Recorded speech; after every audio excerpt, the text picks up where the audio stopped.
மத்திய கிழக்கில் நிலவும் போர் சூழலை முடிவுக்கு கொண்டுவருமாறு கோரி இந்த பிரகடனம் தயாரிக்கப்பட்டுள்ளது. 3 பீடங்களையும் சேர்ந்து அனுநாயக்க தேரர்களினால் இந்த பிரகடனம் தூதுவர்கள் மற்றும் உயர்ஸ்தானிகர்களிடம் கையளிக்கப்பட்டது.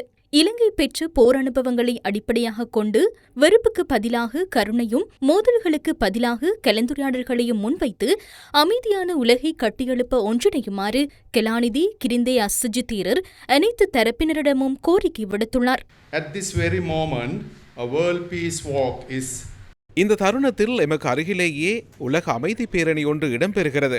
பல்வேறு நாடுகள், பல்வேறு கலாசாரங்கள் மற்றும் பல்வேறு மதங்களைச் சேர்ந்த மக்கள் அமைதி என்ற ஒரே எதிர்பார்ப்புடன் ஒன்றிணைந்துள்ளனர். அவர்கள் இங்கே வரும்போது நாம் அவர்களுக்கு ஆசி வழங்குவது மாத்திரமன்றி உண்மையான அர்ப்பணிப்புடன் வரவேற்க வேண்டும். ஏனெனில் அமைதி என்பது வெறும் பிரார்த்தனைகளால் கிடைப்பதல்ல, நாம் அர்ப்பணிப்புடன் உழைத்து பெற்றுக்கொள்ள வேண்டிய ஒன்றாகும். இலங்கை என்ற ரீதியில் போரின் வலியை நாம் நன்றாக அனுபவித்திருக்கின்றோம்.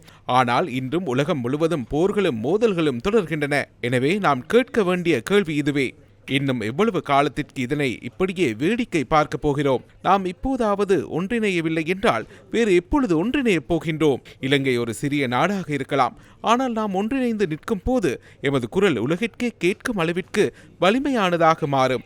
எனவே இந்த புண்ணிய பூமியிலிருந்து உலகிற்கு ஒரு தெளிவான செய்தியை வழங்குவோம். மோதல்களுக்கு பதிலாக கலந்துரையாடல்களை தேர்ந்தெடுப்போம். பிளவுகளுக்கு பதிலாக புரிதலை தேர்ந்தெடுப்போம். அச்சத்துக்கு பதிலாக அனைவரும் கருணையை அரவணைப்போம். kindness instead of fear.